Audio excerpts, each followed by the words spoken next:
victims of bad ideas that have been floating around, bad ideas about our obligations to be the savior of the world, bad ideas on monetary policy. And the only way we can compensate and change this is to have the right ideas and good ideas and sound economic ideas. And that's where we're excelling. And I, quite frankly, believe we're way ahead of what I would ever predicted even 5 or 10 years ago.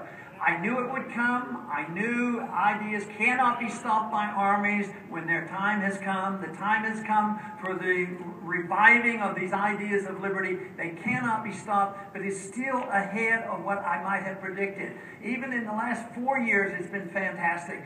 Especially what has happened is the declaration or the announcement by the failure of government economically. They can't keep spending and printing money and you know, adding more wars on and thinking this is going to bring us peace and prosperity.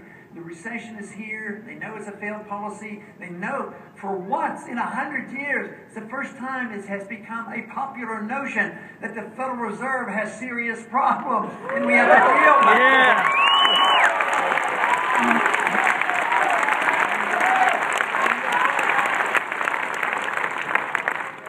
So we see this as much as an opportunity or as anything, that it is so apparent that this country is bankrupt and they can't continue. They just can't keep spending money and borrowing money. It's a failed economic policy, and of course it's a failed policy on the protection of liberty.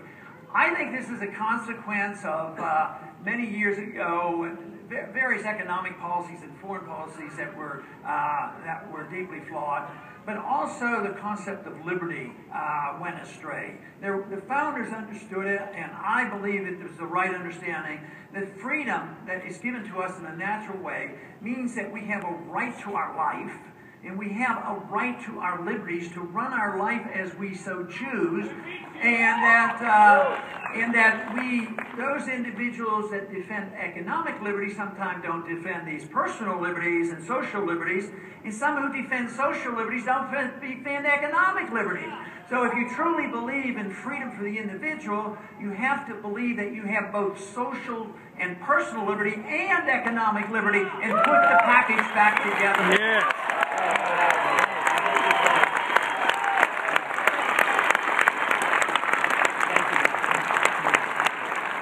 Greatest failure of conservatives and libertarians and constitutionalists has been that we have lost the moral high ground. We're regaining it, but over the decades we lost it because those who would come along and say, we care about the poor, or we want everybody to have a free house, free medical care, and free education, and we care about people.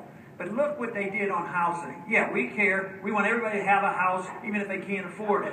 So for a while, they did, and some people got 2 houses, and a bubble was formed, and the predictable consequence came. The housing bubble collapsed. Guess what? The people who made a lot of money and benefited through the inflationary monetary system and started to get into speculation with the derivatives, they made a lot of money when the bubble was being formed. Guess who got bailed out? They got bailed out, and the people that were supposed to be helped, the bleeding hearts wanted to help the people get a free house. So what happened to the middle class? They lost their jobs, and the poor lost their houses. So the failure is is readily apparent. And matter of fact, free education, sure, we have more graduates from college now, and they owe more money than everybody else put together. They owe $1 trillion. So it's a failed policy to think that people can get things for free and the government can't deliver.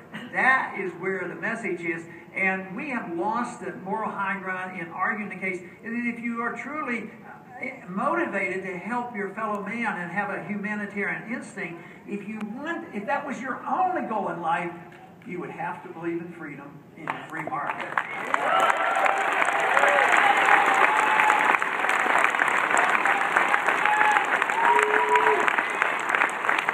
I think the wonderful message about freedom is brings us together, because people use their freedoms in different ways. So people who are very diverse in their beliefs will come together.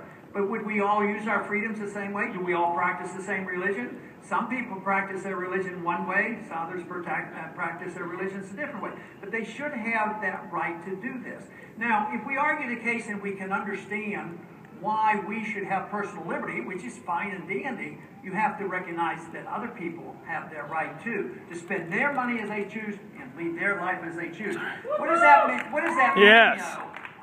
So a lot of people are hesitant. Does that mean that we have to endorse what they do? No, you don't have to endorse what they do at all. People come together, but they have to suffer their consequences. If they use their freedoms in a bad way, they have to suffer their consequences. If they don't take care of themselves and they don't protect themselves, they have to suffer the consequences.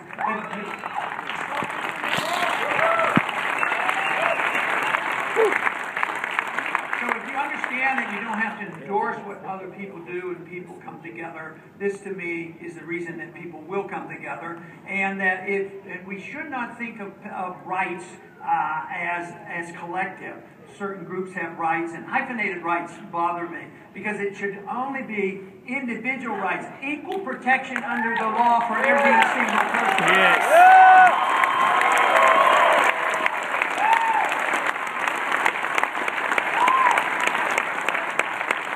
You know, I complain a lot about the wars and how detrimental it is to both the finances and loss of life and loss of liberty. But there's another war that has to be addressed, and it's a war here. It's a war here that undermines our liberty as much as anything, and that is the drug war. The drug war should be canceled.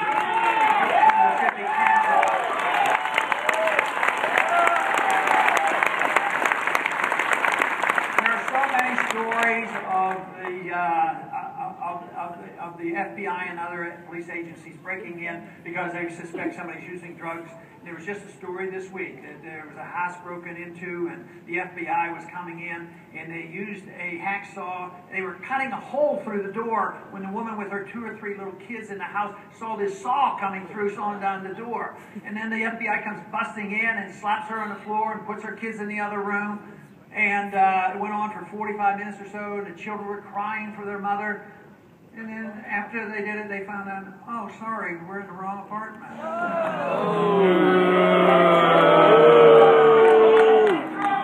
And there's another case that actually was worse than that. They came in, and the father had a gun, and he went to the door and out of this pounding and breaking in.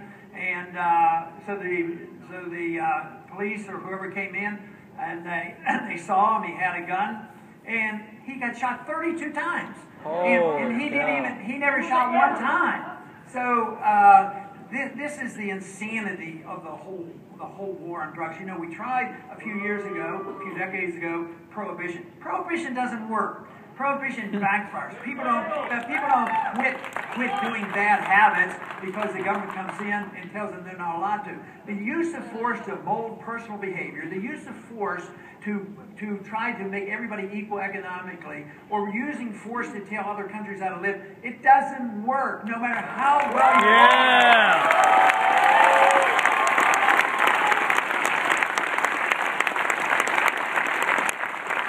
One of the excuses for us to go overseas is people believe America is an exceptional nation. Well, you know, in many ways we have been exceptional. We've had a good document. Right now we're not following it. But there are a lot of good characteristics, and there's still a lot of good characteristics of America. And I don't think there's anything wrong with spreading our good ideas and good values. But the whole thing is, if we're drifting from them and we think that we can force others by us invading country and occupying countries and teaching them about democratic elections when we have all our shortcomings here and actually kill people doing this and motivate people to want to kill us, it doesn't work that way. The only way we could ever influence the rest of the world with our good values would be to say, let's follow our own beliefs. Let's have a free market. Let's have sound money. Let's protect civil liberties. Let's set a good example. Then maybe other countries would want to emulate us in a voluntary manner. Yeah.